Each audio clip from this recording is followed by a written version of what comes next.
Ayatollah Syed Ali खामनाई की शहादत के बाद पैदा होने वाली सूरत हाल को सफारती तनाजुर में आप कैसे देखते हैं? क्या ये खित्ते में पावर वैक्यूम पैदा करेगी या ईरान की रियासती साख्त इसे संभाल लेगी? जी, मेरे ख्याल में ईरान की रियासत इतनी इंस्टीट्यूशनलाइज्ड है कि नई लीडरशिप, नई क़यादत जो है उनकी जगह संभाल लेगी। तो धचका तो ज़रूर है, लेकिन मेरा नहीं ख्याल कि ईरान गवर्नमेंट जो है वो इससे डिस्टेबलाइज होगी।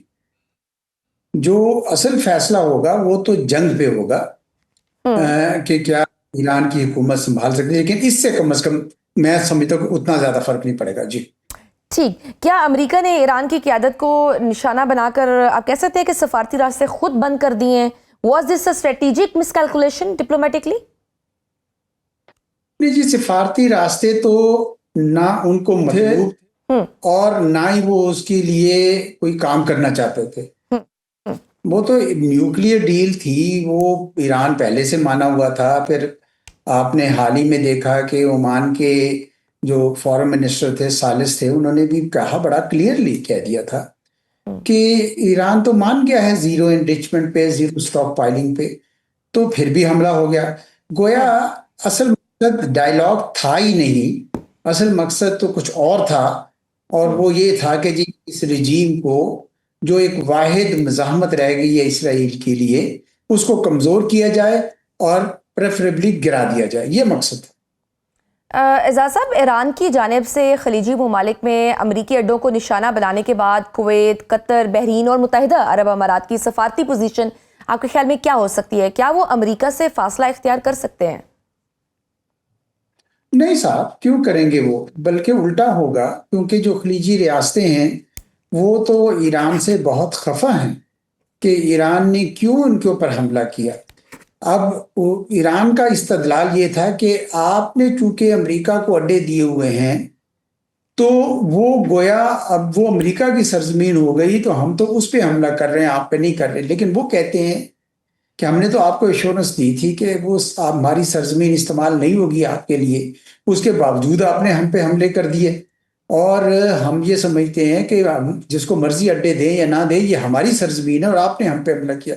ईरान ने कुछ दोस्त खो दिए जी, मैं समझता हूँ ईरान ने, मुझे नहीं पता उनकी हिकमत अमली क्या थी। कुछ लोगों का ख्याल है कि उनकी हिकमत अमली ये थी कि वो इतनी आगे लगा दें कि दुनिया मजबूर हो के बंद कर दे, पर मुझे नहीं लगता दुनिया आजकल इस तरह किसी की मदद को आती है।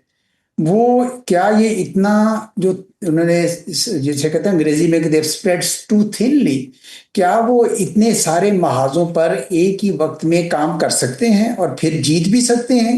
इससे मेरे ख्याल में उनकी जो स्ट्रेटजी है कमजोर पड़ी है। अगर वो इसराइल पे फोकस रखते तो उनके जीतने के चांसेस बहरहाल ज्यादा थे, जिस तरह पिछले साल 12 रोजा जंग में हुआ।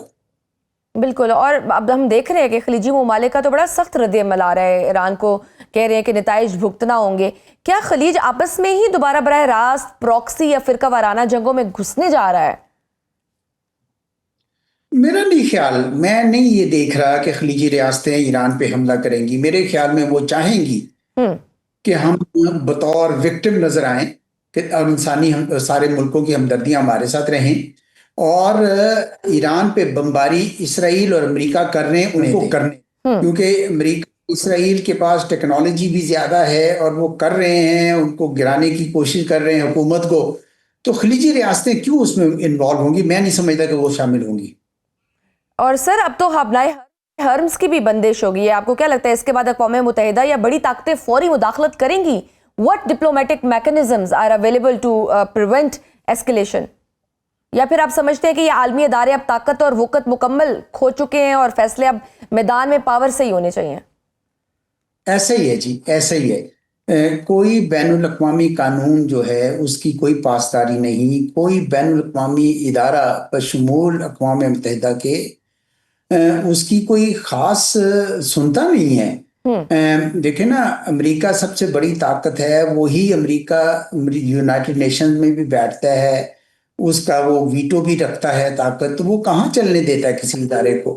तो अमेरिका इस वक्त तुला हुआ है कि ईरान की जो हुकूमत है उसको गिराना है, क्योंकि इसराइल भी यही चाहता है तो वो गिराने पे जोर है उनका। मैं तो रिजीम चेंज भी यूज नहीं करता लफ्ज, मैं कहता हूँ रिजीम कोलैप्स का मकसद था उनका फिलहाल।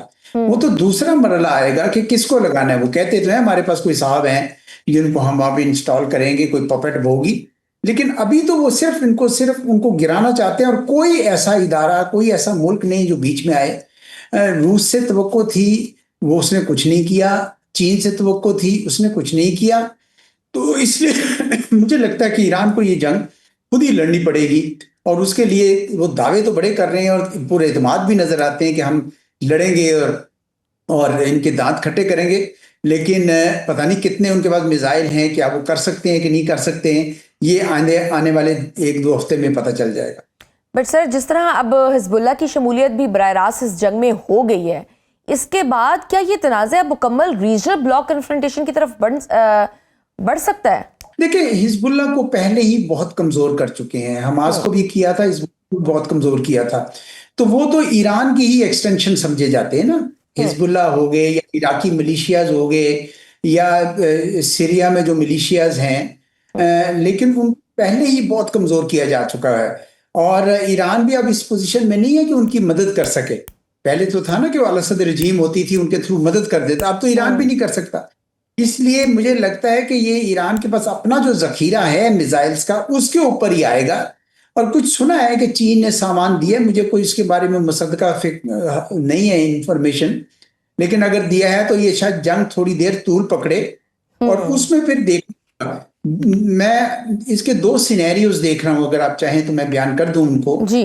पहला सिनेरियो तो ये है कि ईरान जो है वो कामयाब हो जाता है इसको तूल देने में। उनके पास खासा जखीरा था। वो अमेरिका के लोग जो हैं, उनके सिपाही, उनके लोग मरना शुरू हो जाते हैं, बॉडी बैग्स जाना शुरू हो जाते हैं, अमेरिका पे दबाव पड़ जाता है और वो ये कहते हैं कि जंग रोकी जाए। और यही चीज इसराइल के अंदर भी अगर वो कर लेते हैं। दूसरा सिनेरियो ये है कि ईरान उस तरह का उनको नुकसान नहीं पहुंचा पाता और ईरान के ऊपर जो है वो उसका जखीरा खत्म हो जाता है।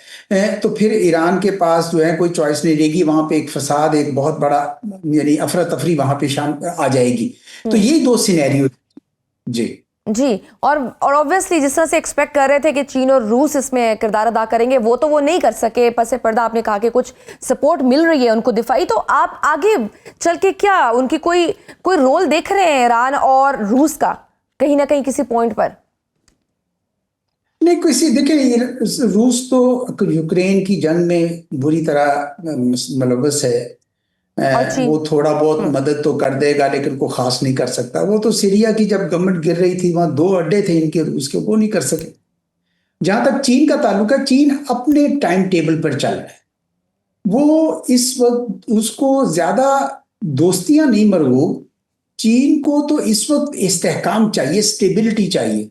और चीन इसलिए किसी जंग में मुलव्वस नहीं हो रहा और इस वजह से मैं उसको होता देख नहीं रहा। ये ईरान ने अपने बलबूते पर जितना अमेरिका और इसराइल का नुकसान कर सकता है वो कर दे तो कर दे। और मुझे लगता है कि ईरान के लिए खासा बड़ा चैलेंज आ गया है।